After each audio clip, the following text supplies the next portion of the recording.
नमस्कार। लोकसभा से वक्फ संशोधन बिल पास हो चुका है, लेकिन बड़ा प्रश्न ये है, वक्फ संशोधन बिल जो आज राज्यसभा में पेश किया जाना है, जिस पर चर्चा की जानी है, क्या राज्यसभा से वक्फ संशोधन बिल पास हो पाएगा या फिर नहीं।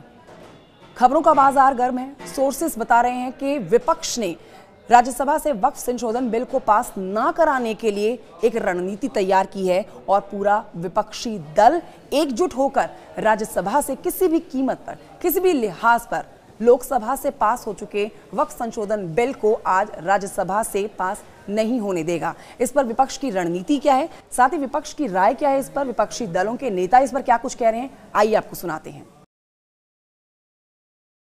का मकसद सिर्फ मुसलमानों को जलील और रुस्वा करना है, मुसलमानों को दूसरे दर्जे का शहरी बनाने का इनका मकसद है। सर, अगर आप हिस्ट्री को पढ़ेंगे तो महात्मा गांधी उस वक्त के व्हाइट अफ्रीका में सफेद फम अफ्रीका के कानून को महात्मा गांधी ने कहा था कि ये मेरा कॉन्शियंस इसको मानता नहीं, मैं इस कानून को कबूल नहीं करता हूं। तो महात्मा गांधी ने क्या किया, उन्होंने उस कानून को फाड़ दिया। तो मैं गांधी की तरह इस कानून को फाड़ता हूं। ये अनकॉन्स्टिट्यूशनल है सर।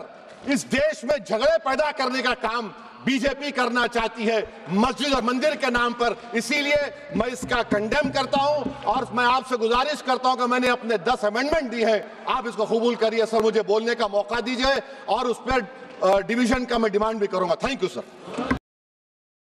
अध्यक्ष जी, मैं अपनी बात को शुरू करने से पहले, क्योंकि राजकुमार भी इस बात को कह रहे थे, ये 2 अप्रैल का दिन विशेष है सर। मैं जेल में था सहारनपुर, 2 अप्रैल 2018 को आंदोलन हुआ, 13 नौजवानों ने शहीदगी दी सर।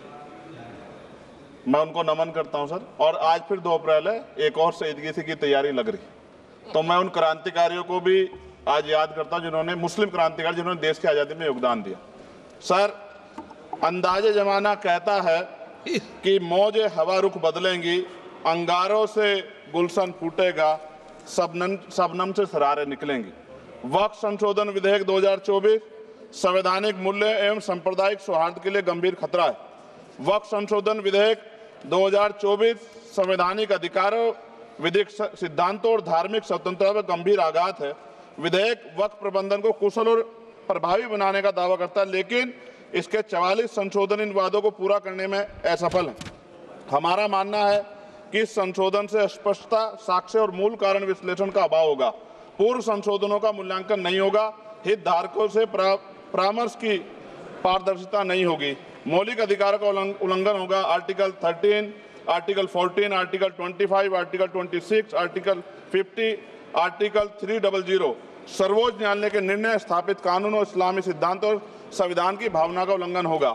असत्य वादे बनाम वास्तविक प्रभाव, विधेयक सुधार और सशक्तिकरण का दावा करता है, लेकिन वास्तव में धार्मिक संपत्तियों के पुनः वर्गीकरण जब्ती का प्रावधान संशोधन 39A, ऐतिहासिक मस्जिदों, कब्रिस्तानों को सरकारी संपत्ति घोषित करना, जिससे सांप्रदायिक तनाव पैदा हो सकता है। जिलाधिकारियों को अत्यधिक अधिकार प्राप्त करना संशोधन 4B, जिलाधिकारी सर सरकार के होते हैं, वो सरकार के हिसाब से काम होते हैं। यहाँ जितने MP बैठे हैं विपक्ष के, इनसे पूछ के देखो कि इनके जिले में क्या हाल है। इनका जिलाधिकारी सुनता नहीं सुनता, MP बैठे हैं, पूछ के देखो विपक्ष के, आपको पता लग जाएगा। सर, धार्मिक विशेषज्ञता या समुदाय की सलाह के बिना निर्णयों से संपत्ति विवाद और विश्वास की कमी उत्पन्न होगी।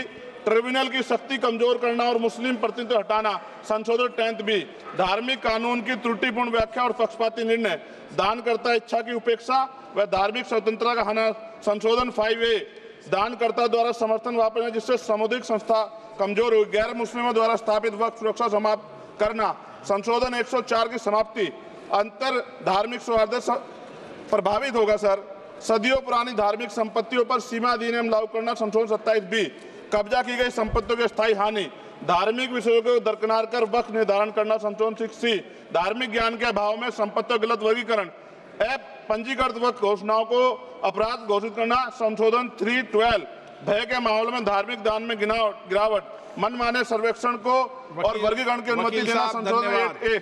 धन्यवाद वकील साहब। सर, अभी पूरा दो जाने दो। सारी धाराएं पढ़ दोगे आप तो। सर, 2 मिनट में खत्म करूंगा और ये इंपॉर्टेंट है सर, मौका दीजिए सर। बिना जवाबदेही के बड़े पैमाने पर वक्फ संपत्तियों का पुनः वर्गीकरण, प्रशासनिक भ्रम और प्रभावशीलता को नुकसान पहुंचाना संशोधन 12D कानूनी विवादों और कुप्रबंधन को वक्फ बोर्डों की विश्वसनीयता का नुकसान, स्पष्ट आधारों पर राज्य द्वारा वक्फ बोर्ड को भंग करने का अधिकार संशोधन 3C राज्य के व्यापक विरोध प्रदर्शन धार्मिक लक्ष्य का लक्ष्य, सार्वजनिक हित के नाम पर वक्फ प्रशासन पर पूर्ण नियंत्रण संशोधन 37C2 व्यापक स्तर पर शांति विरोध प्रदर्शन कानून व्यवस्था की गंभीर स्थिति। सर, सरकार के उद्देश्य से नजर आता है मुस्लिम समुदाय के योगदानों पर नियंत्रण स्थापित करना, मुसलमानों को उनकी वक्फ संपत्ति वंचित करना, वक्फ स्थापित करने का अधिकार प्रतिबंध लगाना, वाकिफ और मुतवल्ली की इस्लामी परिवर्तन करना। इस विधेयक को वर्तमान रूप से स्वीकार करें और समावेशी परामर्श कानून स्पष्टता संवैधानिक धार्मिक सुरक्षा सुनिश्चित करें। सर, ये तो बिल पे था सर, क्योंकि आप कहते हैं बिल पे बोलना चाहिए 2 दिन नहीं, लेकिन सर मैं सुबह से सुन रहा हूं सर 2-3 चीजें बोलूंगा सर। जो विद्वान सरकार मुसलमानों की कितनी हितैषी है सर, कुछ कह रहे हैं क्या? जो विद्वान होता है वो बिल पे बोलता है। सर बस खत्म कर रहा हूं। सरकार कितनी हितैषी है सर? केंद्रीय मंत्रिमंडल में एक भी मुस्लिम मंत्री नहीं। सच तो यह है कि अभी ईद पे नमाज पढ़ने के लिए भी नए नियम बनाए गए और जो नमाज पढ़ रहे थे उनके पीछे पुलिस कर्मचारी लाठी लेकर खड़ा था, मैंने खुद देखा सर। अगर सरकार इतनी देर सच्चर कमेटी की रिपोर्ट पर चर्चा कराएगी। बिल्किस बानो के आरोपियों का जेल से बाहर आने के बाद स्वागत किया गया सर। मुसलमानों की जमीन की बात है, SC/ST की जो जमीन है वो छीनी जा रही है सर। कानून से ऊपर उठकर मुसलमानों घरों पर बुलडोजर चलाए गए, सबने देखा।